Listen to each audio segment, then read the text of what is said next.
Hey guys, welcome to the Flash After Show, where today we're talking about Season 1, Episode 8, entitled Flash vs. Arrow. Yes, this is day one of the two-night crossover between Flash and Arrow. I've been so excited for this. And as usual, we're going to talk about the positives, the stuff I liked about the episode, the negatives, the stuff I didn't really care for in the episode, and that's it. Basically, the plot of this episode is that it's pretty much Flash versus Arrow. There's a little bit more to it than that.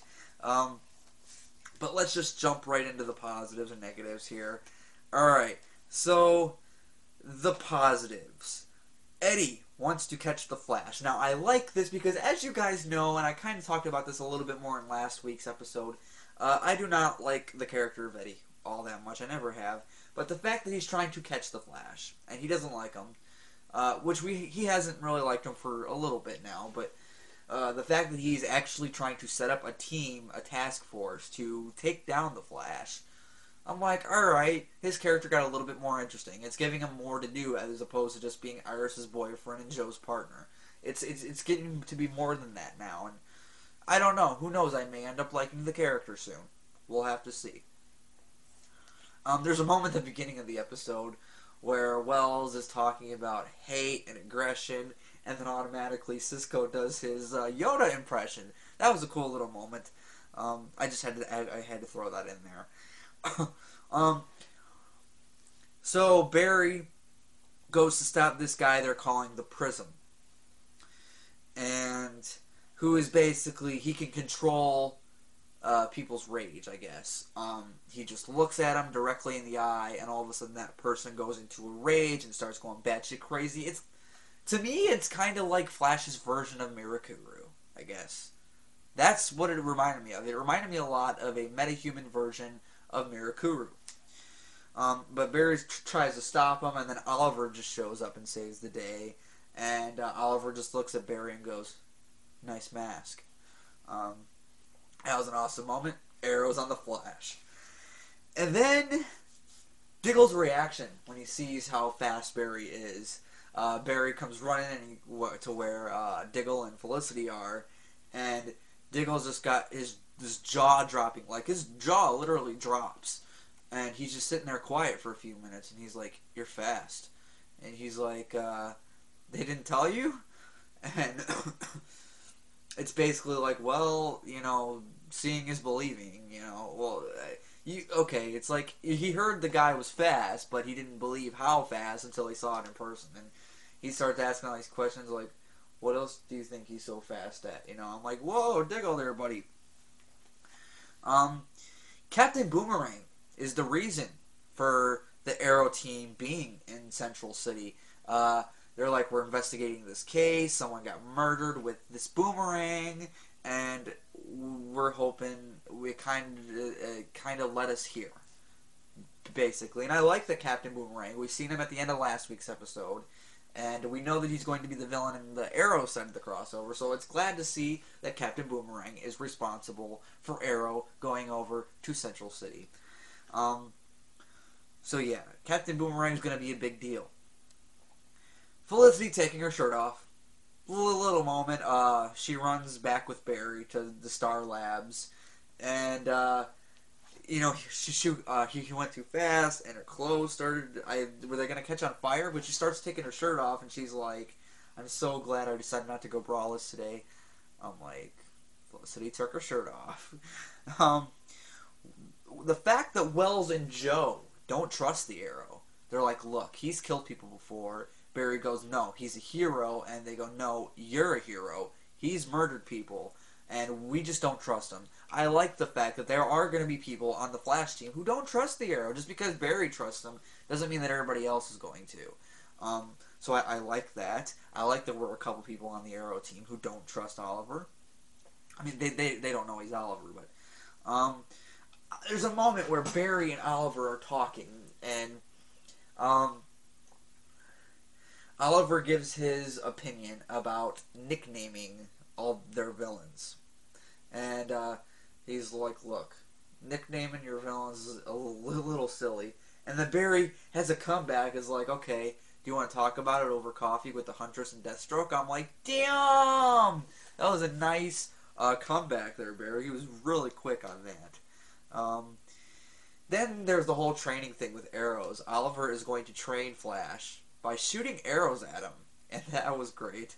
Then he actually gets Barry in the back with an arrow, and he's like, "You shot me with an arrow!" And Oliver, all he says is he's taking the thing out all sincere like, and he's like, "I heard you heal fast." I'm like, that's an awesome moment.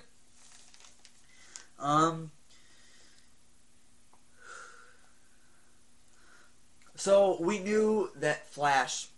Sorry, it took me a minute there. I was trying to read where I was on the list. So we knew that Flash and Arrow were going to actually fight in this episode because the name of the episode is Flash versus Arrow. So we knew they were actually going to fight. And I'm like, well, how are they going to do this? They like each other. Why are they going to fight? What's going to happen? Prism is responsible for that. Prism, we're going to say, corrupt Barry. And I think that's actually a good reason to get Arrow and Flash to fight. So yeah, I really dug that. Then the moment when it happens, Flash versus Arrow, when the fight is actually going on, what a badass fight. And then while that's going on, Cisco and Diggle are back in Star Labs arguing back and forth on who's going to win.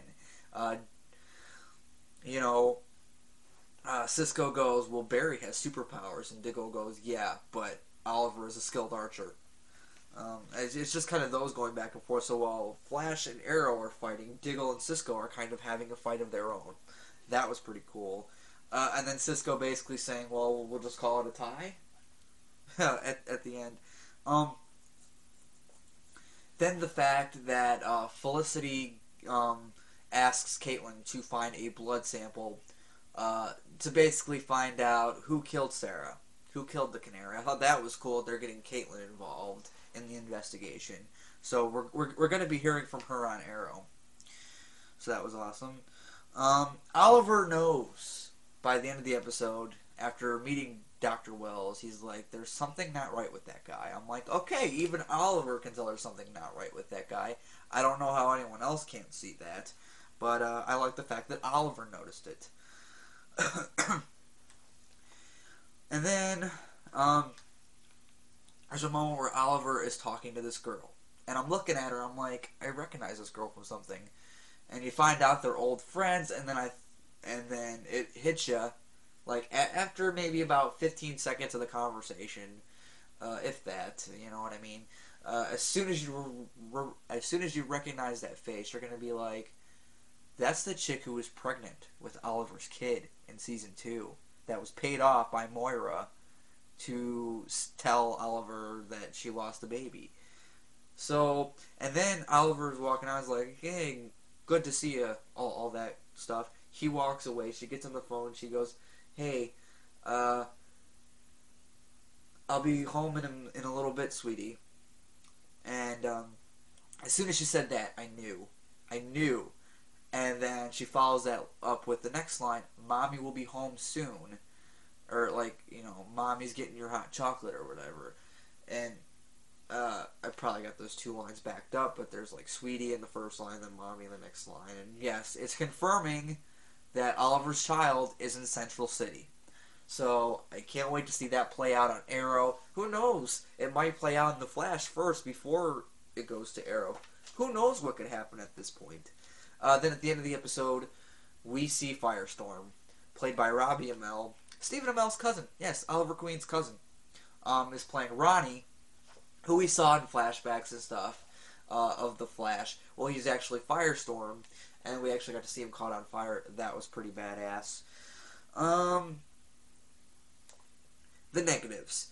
Eddie reminds me a lot of Tommy, and not in a good way.